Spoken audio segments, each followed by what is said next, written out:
Students, आज मैं आपको हिंदू विधि के एक महत्वपूर्ण चैप्टर हिंदू विधि के स्रोत यानी सोर्सेज ऑफ हिंदू लॉ के बारे में आपको जानकारी देना चाहता हूँ। जैसा कि सोर्सेज ऑफ सोर्स के बारे में है, किसी भी विधि का अध्ययन जिन साधनों के द्वारा होता है, किसी भी विधि का अध्ययन जो है आप या अवतरण जिन साधनों से होता है अथवा जिन साधनों से उसका ज्ञान होता है उसे विधि के स्रोत कहते हैं। और हिंदू विधि का ज्ञान जो है जिन सोर्स से होता है वो जो आपके सामने है कि जो किसी भी विधि को जानने के लिए या उसका अध्ययन करने के लिए ज़रूरी है कि उनके सोर्सेज की जानकारी होना ज़रूरी है, उनके स्रोत की जानकारी आपको होना ज़रूरी है, क्योंकि वो विधि उत्पन्न ही वहीं से होती है। जब किसी भी न्यायालय के सामने जब कोई भी हिंदू विधि संबंधी कोई भी डिस्प्यूट आता है, कोई विवाद उत्पन्न होता है और उसका निराकरण न्यायालय को करना होता है, तो न्यायालय सबसे पहले देखेगा कि जो डिस्प्यूट आपके सामने आया है, जो विवाद आया है, उस विवाद का निराकरण किन सोर्स के माध्यम से होगा। तो वो सोर्सों का अध्ययन करना किसी भी विधि के लिए ज़रूरी है। और इसी संबंध में जो है यहाँ आपके सामने जो है हिंदू विधि के सोर्स के बारे में बताएगा। हिंदू विधि के सोर्स जो है आप दो प्रकार के होते हैं कि आप सबसे पहला है आपका प्राचीन या मूल सोर्स और दूसरा है आपका आधुनिक सोर्स यानी जो फंडामेंटल सोर्स है, जो बेसिक सोर्स, जो सब पुराने सबसे स्रोत है, प्राचीनतम स्रोत कहलाते हैं। और अभी वर्तमान में जो स्रोत प्रचलित है वो आपके सामने है। प्राचीनतम में भी आपके सामने चार प्रकार के हैं। पहला है श्रुति जिनको वेद कहा जाता है, दूसरा है स्मृति, तीसरा है भाष्य जिसे टीका या जिसको निबंध कहा जाएगा, और लास्ट है प्रथाएं। ये चार प्रकार के सोर्स जो है प्राचीनतम सोर्स के रूप में प्रचलित है। और आधुनिक सोर्स के अंदर आपका न्याय, साम्य एवं सद्विवेक ये फर्स्ट है, सेकंड है विधायन और थर्ड है न्यायिक पूर्व निर्णय या पूर्व निर्णय। ये इस तरह जो है हिंदू विधि के स्रोत को आप दो भागों में डिवाइड करके और उनके सब डिवीजन किए गए हैं। अब आते हैं सबसे पहले प्राचीनतम सोर्स के बारे में जानकारी आपको। सबसे पहला सोर्स आता है श्रुति। श्रुति का मतलब होता है कि श्री मुख से सुनी हुई बात, यानी जो कुछ ऋषि मुनियों ने श्री मुख से सुनी और उस सुनी हुई बात को हुबहू लिख दिया, वो जो है श्रुति कहलाएगी।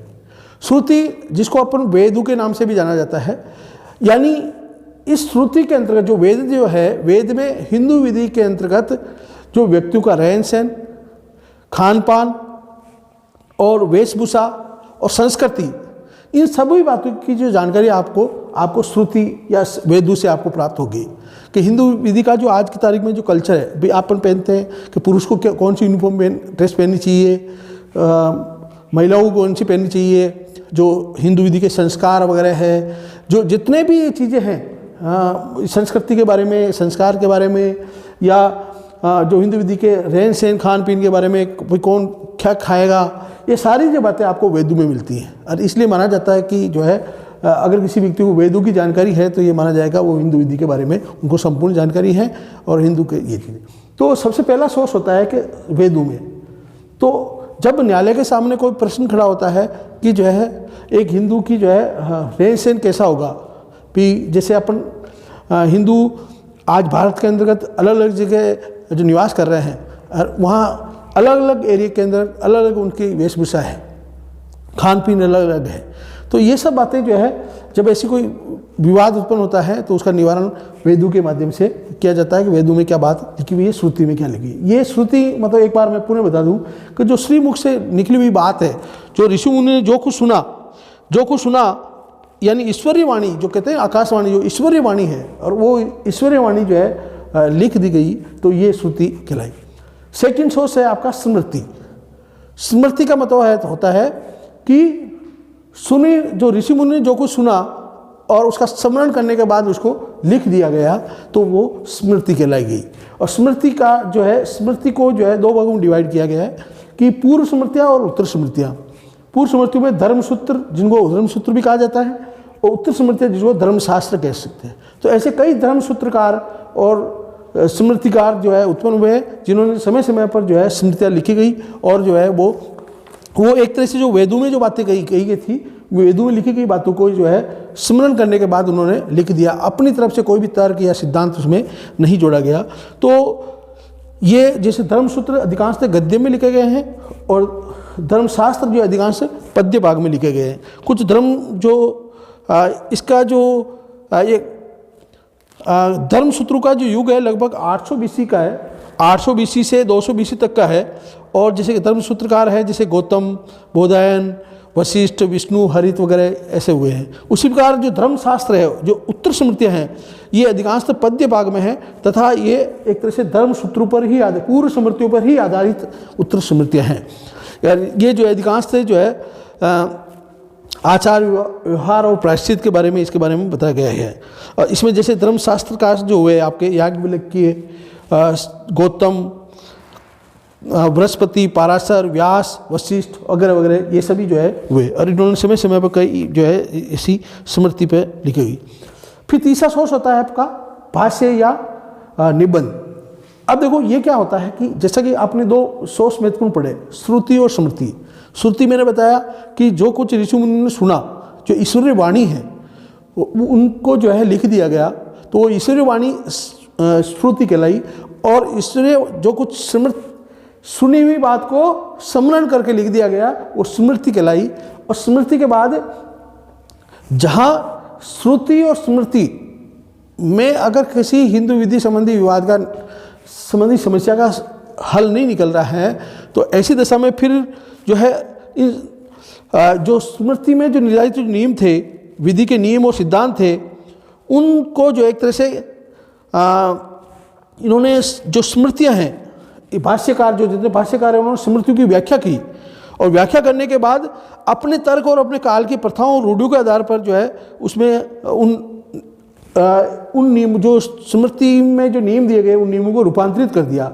यानी ऐसा कहा जा सकता है कि जो स्मृतिकार जैसे जो पूर्व स्मृतिकार या उत्तर स्मृतिकार इन्होंने जो कुछ लिखा उनमें उन सिद्धांतों को थोड़ा बहुत बदला इन्होंने, और बदलते हुए इन्होंने अपने खुद के तर्क, खुद के विचार भी इन्होंने इसमें अंकित कर दिए गए और इस तरह उन्होंने टीकाएँ और ऐसे निबंध लिखे गए। जैसा कि अपन जानते हैं, आपको अगर किसी विषय पर कोई निबंध लिखना होता है तो अपन निबंध लिखते कहते हैं।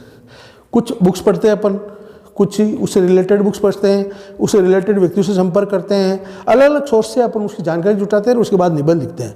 उसी तरह जो है ये टीकाएँ और निबंध जो है ये हुई कि जो कुछ श्रुति जो वेद स्मृतिकारों ने लिखा उन्हीं सिद्धांतों को एक तरह से अपने हिसाब से परिवर्तित कर दिया और अपने विचार भी उसके अंदर ऐड कर दिए और इस तरह इन्होंने जो है भाष्य और टीकाएँ लिखी गई।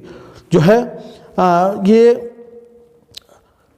ये जो भाष्य और निबंध वाला जो युग है वो ईसा की 7वीं शताब्दी से 17वीं शताब्दी तक माना जाता है और इसमें कई नए नियमों का विकास हुआ और इसमें जो है एक तरह से कई टीकाएँ और निबंध इसमें प्रचलित रहे हैं, जैसे मेघ तिथि रचित मनु भाष्य, मनु टीका वगैरह, ये बाल कीड़ा, मिताक्षरा, अपराधित्य, ऐसे कई टीकाएँ जो है प्रचलित रही हैं और ये एक तरह से सोच के रूप में कहूँ।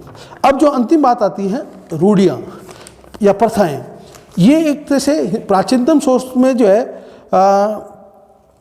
कोई भी रूढ़ियाँ जो है हिंदू विधि के सोर्स के रूप में तभी प्रचलित मानी जाएगी जब ऐसी रूढ़ी प्राचीनतम हो, युक्तियुक्त हो, निरंतर चली आ रही हो, लोक प्रचलित हो तो और निश्चित हो, तो ऐसी दशा में वो जो परंपरा है एक तरह से प्रथा का रूप ले लेती है। यानी मेरा कहने का मतलब है कि जो रूढ़ियाँ जो होती है हमेशा ऐसा कोई चलन या परंपरा जो प्राचीन समय से चला रहा हो, निरंतर चला रहा हो और निश्चित हो, युक्तियुक्त हो और लोक प्रचलित हो, तो ऐसी दशा में वो जो चलन और परंपरा प्रथा का रूप ले लेता है। हिंदू विधि के अनुसार 3 प्रकार की प्रथाएं हिंदू विधि के सोर्स के रूप में प्रचलित है। यद्यपि स्मृतिकारों ने 4 प्रकार की प्रथा बताई थी, लेकिन जो है जिसमें एक व्यापारिक प्रथा और जोड़ा गया था स्मृतिकारों ने, लेकिन हिंदू विधि के अनुसार वर्तमान में जो है हिंदू विधि के सोर्स के रूप में 3 तरह की प्रथाएं प्रचलित हैं। सबसे पहली बात ये आती है स्थानीय प्रथा, लोकल कस्टम, जिसको स्थानीय प्रथा या लोकल कस्टम, जो किसी स्थान विशेष में यानी जो किसी स्थान विशेष या देश, प्रांत या नगर में प्रचलित होती हैं वो स्थानीय प्रथाएं कहलाती हैं। दूसरी है जातीय या वर्गीय प्रथाएं, जो किसी वर्ग विशेष में या जाति विशेष में जो प्रचलित होती हैं वो जो है जातीय प्रथाएं होती हैं। यानी दोनों में डिफरेंस। स्थान का मतलब जो निश्चित प्लेस, जैसे मान लो आज आप भारत के अंतर्गत है, जैसे मध्य प्रदेश में प्रांत में कई हिंदू विधि के संबंध में, विवाह के संबंध में कई ऐसी प्रथाएं प्रचलित है। और आसाम, नागालैंड, उधर भी काफ़ी प्रथाएं प्रचलित है। तो जैसे विवाह का तरीका है, शादी में जैसे बारात किसकी जाएगी, ऐसे कई चीज़ें हैं जिसके ऊपर जो है वहाँ अलग अलग प्रथाएं प्रचलित होती है। तो स्थान विशेष में अलग अलग प्रथाएं प्रचलित होती है वो लागू। आदिवासी क्षेत्र में अलग प्रथाएं प्रचलित होती हैं, विवाह के तरीके ही अलग है। जिन विवाह को अपन मान्यता नहीं देते हैं वो आदिवासी क्षेत्र में उस विवाह को मान्यता देते हैं। तो ऐसी स्थानीय प्रथाएं होती हैं, वो भी एक हिंदू विधि के सोर्स के रूप में काम आती है। चाहे अपने यहाँ का अपने जहाँ केस किया गया हाई कोर्ट में या कहीं भी, जिस स्थान विशेष में चाहे अलग प्रथा है, लेकिन अगर व्यक्ति साबित कर दे कि हमारे इस एरिया में या हमारे प्रांत में या हमारे जिले में अगर ये प्रथा प्रचलित है तो उसके आधार पर निर्णय किया जाएगा। तो स्थानीय प्रथा मतलब जो किसी स्थान, जैसे जो किसी स्थान, प्रांत या संप्रदाय, जो किसी देश, प्रांत या नगर में अलग अलग प्रचलित हो वो स्थानीय प्रथा है। जातीय मैंने कहा कि जो किसी वर्ग विशेष या जाति विशेष में जो प्रथा प्रचलित होती है वो होती है। जैसे मान लो मैं जनरल बात, हिंदू विधि कहती है कि प्रथम पति या पत्नी के जीवित रहते कोई दूसरी शादी नहीं कर सकता। तो ये कानून है, परंतु इसका एक एक्सेप्शन है या प्रथा है कि जिस अपवाद है कि ऐसा कोई समाज या जाति जहाँ ऐसी कोई प्रथा प्रचलित है जिसमें प्रथम पति या पत्नी के रहते ही दूसरी शादी की जा सकती है, तो वहाँ वो जो है पहली शर्त लागू नहीं होगी। इसलिए कह सकते हैं कि जहाँ प्रथा है तो वहाँ वो अगर कानून का रूप लेने वाली है तो वहाँ प्रथा ऊपर हो जाएगी। जैसे नाता प्रथा, ये नाता प्रथा कहलाती है। तो यहाँ जाति या वर्गीय, जो जाति विशेष में या वर्ग विशेष में पाई जाती है। तीसरी है पारिवारिक या कुटुंब विशेष।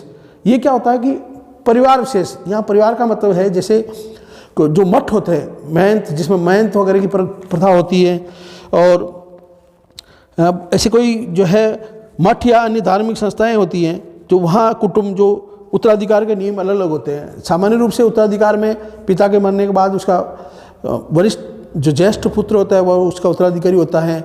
लेकिन जहाँ मठ वगैरह या जो ऐसी पर कुटुंब जो बने हुए अलग अलग, वहाँ जो है ऐसा नहीं होता। वहाँ आप जानते हो कि वहाँ कोई भी व्यक्ति उत्तराधिकारी हो सकता है, जो मठ के सदस्य मिलकर उनको चुनते हैं। तो ये वहाँ अलग प्रथा है जो हिंदू विधि से भिन्न हटकर है। तो इस तरह ये प्राचीनतम सोच जो है आपके सामने हुए। तो जब कभी कोई न्यायालय के सामने कोई भी हिंदू विधि संबंधी कोई भी विवाद उत्पन्न होता है, उस विवाद का निपटारा अगर करना है तो इन सोर्सों के आधार पर वो करते हैं।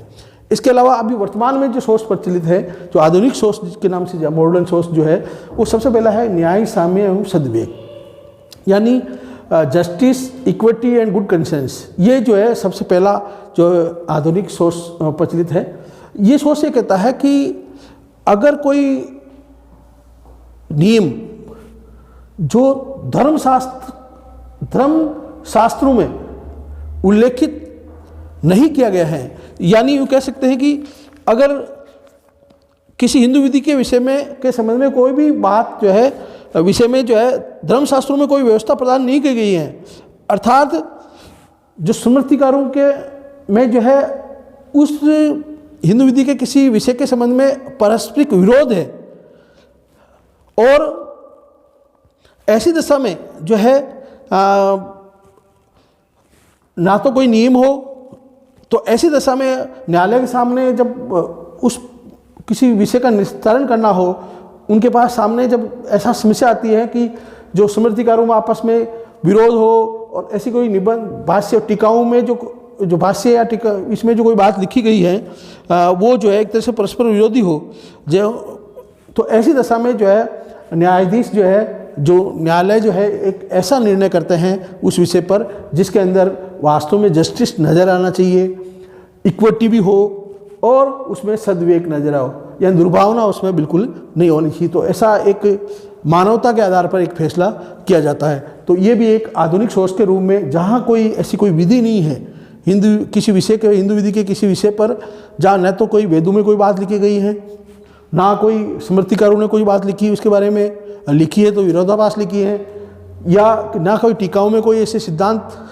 सुव्यवस्थित रूप से लिखा गया है उस विषय पर, ना किसी जाति में ऐसा जाति प्रथाओं में ऐसा कोई है उल्लेखित है। तो ऐसी दशा में न्यायालय जो है उस विषय पर जो है निर्णय जो है इस सोच के आधार पर करता है कि ऐसा निर्णय करता है जिसमें न्याय दिखाई देना चाहिए, एक समानता भी नज़र आए और जो है उसमें दुर्भावना नज़र नहीं आए। तो ये आधुनिक सोच के रूप में जो कि एक तरह से माना जाता है कि मानवता के आधार पर निर्णय दिए जाता है। ऐसा कई बार सुप्रीम कोर्ट, हाई कोर्ट द्वारा ऐसे फैसले दिए जाते हैं जिस पर कोई कानून नहीं बना हुआ, ना वेदों में कोई बात लिखी हुई, लेकिन ना संसद द्वारा कोई कानून बनाया गया है, न न्यायपालिका का ऐसा कोई निर्णय पहले आया है, तो वो ऐसा एक ऐतिहासिक निर्णय देते हैं जो इस सोच के आधार पर देते हैं। फिर अगला सोच आता है विधायन, लेजिस्लेशन, जिसको बोला लेजिस्लेशन यानी लेजिस्लेशन यानी लेजिस यानी कानून, लेसन यानी निर्माण, यानी कानून का निर्माण। और भारत के अंतर्गत जो है कानून का निर्माण करने के लिए जो एक विधायी संस्था प्रचलित है जिसको पार्लियामेंट, संसद कहते हैं।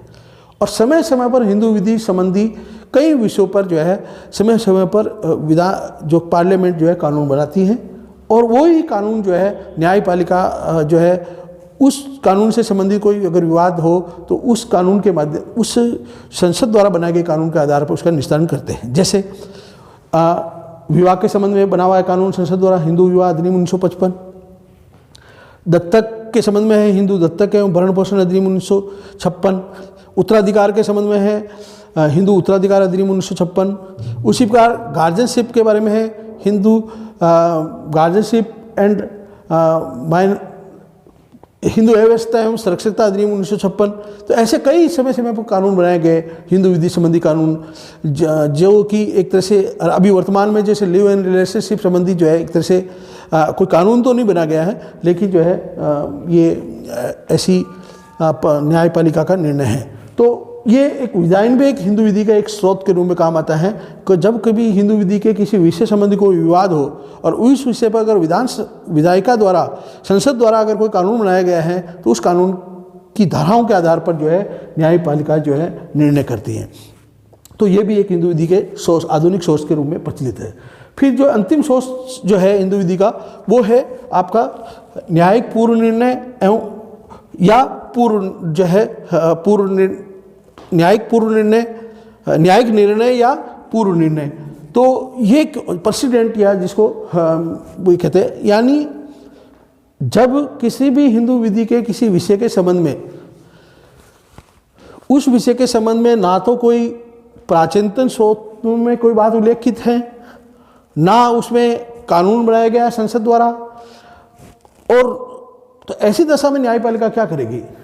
तो समय समय पर न्यायपालिका विभिन्न विषयों पर जो है अपना निर्णय देती है, और वो निर्णय अधीनस्थ न्यायालयों में बाध्यकारी होता है। इस संबंध में भारत के संविधान के अनुच्छेद 141 में भी ऐसा उल्लेख कर रखा है कि भारत की सुप्रीम कोर्ट, उच्चतम न्यायालय के सभी निर्णय अधीनस्थ न्यायालयों पर बाध्यकारी होंगे। यानी अगर हिंदू विधि संबंधी किसी विषय पर भी सुप्रीम कोर्ट ने ऐसा कोई निर्णय दिया है और बाद में ही ऐसा ही विवाद अगर किसी अधीनस्थ न्यायालय में आता है, तो अधीनस्थ न्यायालय के सामने आप उस सुप्रीम कोर्ट के पूर्व निर्णय का उल्लेख करते हुए उसकी पूर्व निर्णय का अगर आप उल्लेख कर देते हैं न्यायपालिका के सामने, तो न्यायपालिका इसके आधार पर भी निर्णय कर सकती है। तो ये भी जो है, और जो वर्तमान में जो सबसे बड़ी बात है, जो मैंने पहले भी बताया, लिव एंड रिलेशनशिप, ये इसी का नतीजा है। ऐसे कई मामले हैं जिसमें रियल में जो विवाह की आयु भी है उसकी, जैसा कि मैंने हिंदू विधि के अंतर्गत विवाह की आयु निर्धारित की गई है, वो है कि वर की दिशा में 21 वर्ष और वधू की दशा में 18 वर्ष। तो इस आयु वर्ग का व्यक्ति जो है विवाह कर सकता है। तो उसी प्रकार अगर इस आयु वर्ग का कोई व्यक्ति है या इससे अधिक आयु का कोई व्यक्ति है और वो आपसी सहमति से लिव एंड रिलेशन में रह रहे हैं, तो ऐसी दशा में चाहे वो विवाहित हो या अविवाहित हो, तो उनको पूर्ण रूप से अधिकार है कि वो रह सकते हैं, कोई भी कानून उनको नहीं रोकता। और उनके जो बच्चे होंगे जो वो भी जो है विधिक जो लीगल कहलाएंगे, वो धर्म बच्चे कहलाएंगे। तो ये समय समय पर न्यायपालिका इस पर निर्णय देते। इस तरह कह सकते हैं कि हिंदू विधि में जो है ये सोच जो है एक तरह से इस हिंदू विधि का संपूर्ण अध्ययन करने के लिए या हिंदू विधि के किसी भी विषय के संबंध में कोई भी अगर न्यायपालिका के सामने कोई विवाद आता है और उस विवाद का निस्तारण करना है, तो वो निस्तारण करने के लिए वो जो है इन हिंदू विधि के स्रोतों के माध्यम से उनका जो है निस्तारण कर सकेंगे और जो है ये उस विवाद का निपटारा हो जाएगा। तो ये धन्यवाद।